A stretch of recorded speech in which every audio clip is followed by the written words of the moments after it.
Sup everybody, this is just a closeout video for the budget Imminent Doom burn deck, the 5-ticket burn deck. I just want to tell you a little bit about what I learned about the deck and whether I think you should play it.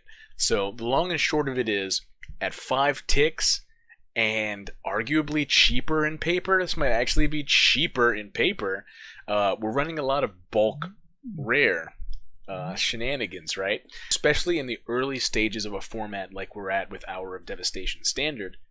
Run this at your Friday Night Magic event. You saw the videos on normal standard queues. The deck went 4-1. I kept playing it, as I said, and I got 2 more wins in the normal standard queues, and I really enjoyed it. And I decided to run it through a friendly standard league, and then another one. And it 3-2'd both of them, so it actually made a little bit of money back on the investment and seemed pretty competitive against some of the best decks in Standard. Imminent Doom is clunky. It's a tough build around. There are times when you draw Imminent Doom off the top and any of your burn spells would have won you the game, but you're dead next turn. And there are times when you get a ton of damage off of Imminent Doom.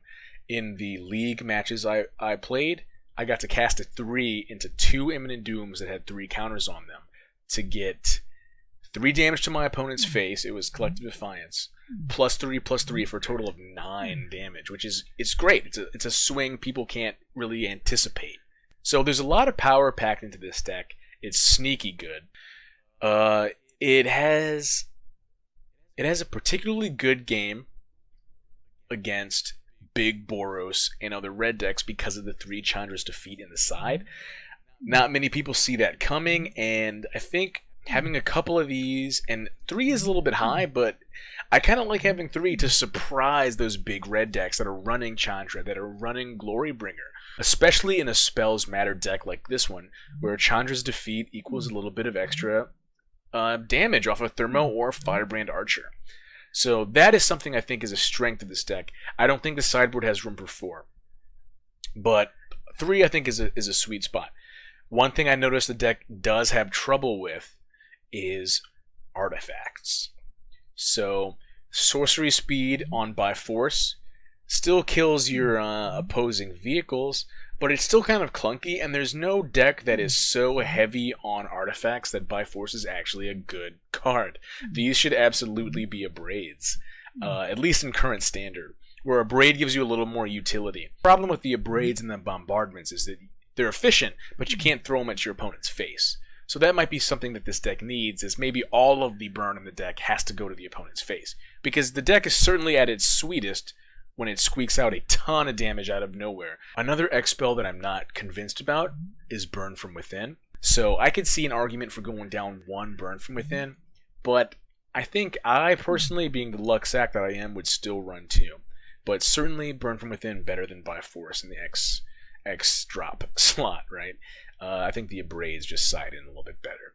I could also see a solid argument for going down to 2 Sin Prodders, but I do think if there was a home for Sin Prodder, it would be this deck, because oftentimes the difference between having Sin Prodder reveal Collective Defiance and you casting Collective Defiance is non-existent. And with Imminent Doom, it turns Imminent Doom into an actual burn spell. With your 2 mana and your 1 mana spells, you start to lose a little bit in the trade, where it does less damage when they bin it than not, but also it puts your opponent in a really tough situation. So they can say, yeah, sure, I take the 1 from your shock because I don't want you to kill my creature. Or, hey, you can draw the shock, I don't want you to pressure my life total. Well, that's not true because you just drew me a shock. Now I'm pressuring your life total in another way. So with a deck like this, in all spells, low to the ground deck, Sin Prodder actually showing a little bit more of its value. Oftentimes, the opponent had to remove Sin Prodder, meaning my Thermo Alchemy and my Firebrand Archer kept pinging in. Bedlam Reveler and All-Star probably could go up to 3 Bedlam Revelers, and maybe it's 3 Bedlam, 1 Burn from Within, or something like that. Because there's also the funny situation where your Sin Prodder sees a Bedlam Reveler on top, and your opponent does not want to take the 8, so you get to draw that Bedlam Reveler. And oftentimes that means you refuel your hand and keep throwing burn. So when it comes to the spells burn deck. The I want to lob burn at my opponent's face.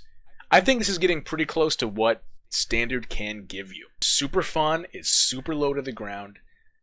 You'll know rather early if you won or lost the game, but you still have some outs to just top deck a win. The deck has some legs. I think it's pretty good in a wide swath of matchups. And for the price, it really holds its own in Standard right now.